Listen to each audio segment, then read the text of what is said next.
You have been told that cloning a human being is impossible. That is not quite true. It isn't impossible, it's just illegal. And those are two very different things. Because quietly, over the last 30 years, we have already learned how to copy life.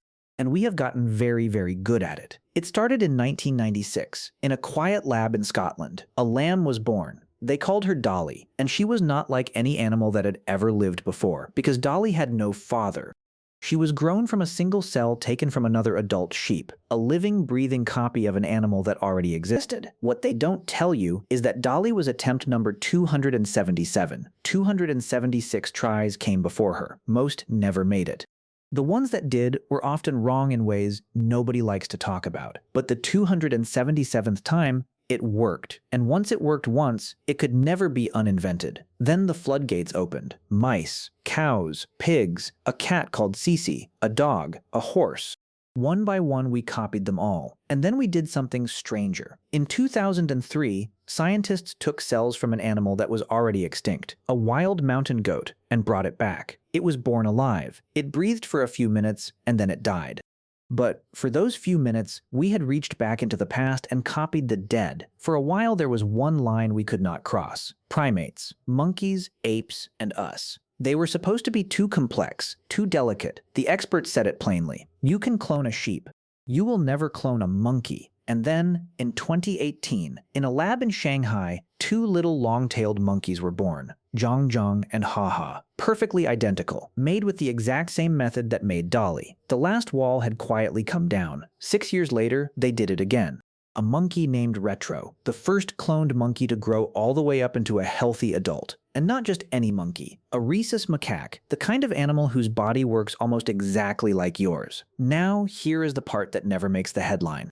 The reason we clone monkeys is not because we care about monkeys. It's because a monkey is the closest thing to a human that the law will allow us to touch. Every technique perfected on that macaque is a rehearsal, a practice run, a rehearsal for the one thing they swear they would never do. And here is a fact, not a theory, a fact. In 2013, in Oregon, scientists took a human skin cell and an empty human egg, and they made a cloned human embryo, a real one. The first days of a copied human being. They grew it only to harvest stem cells, and then they stopped. But make no mistake, the beginning of a cloned human has already happened. In a lab, on purpose, years ago. So the only thing standing between that embryo and a living, breathing cloned person is not a discovery. It's a decision, a rule. A line someone agreed not to cross. And we know exactly how well humans keep those lines. In 2018, a scientist in China secretly created the world's first gene-edited babies. No announcement, no permission. Just a quiet experiment on real human children that the rest of the world only discovered after it was already done and impossible to undo.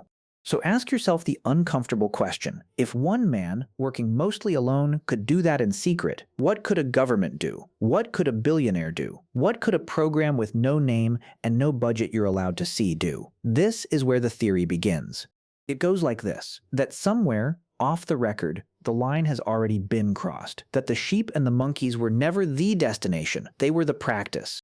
And that somewhere, in a facility that does not officially exist, there is a person walking around who was not born, but copied, grown from someone else. And the unsettling part isn't that it sounds insane. The unsettling part is that every single ingredient needed to do it already exists, out in the open today. The egg, the cell, the method, the motive. The only missing piece is a person willing to break the rule, and quiet enough to keep it. Because history is brutally clear about one thing. Every single time we have invented a way to do something, no matter how forbidden, no matter how dark, eventually, somewhere, someone does it. We like to believe there are doors that science will simply never open. That some things stay locked away, protected by our better nature. But the lock was never really the problem. We picked that lock decades ago, with a sheep named Dolly. The door has been standing open ever since. The only question left is whether anyone has already walked through it. And if they have, they would not look like a monster or a machine, they would look exactly like one of us. They would have a face and a name and a completely ordinary life. Maybe you've already met one. You would never know. That's the whole point.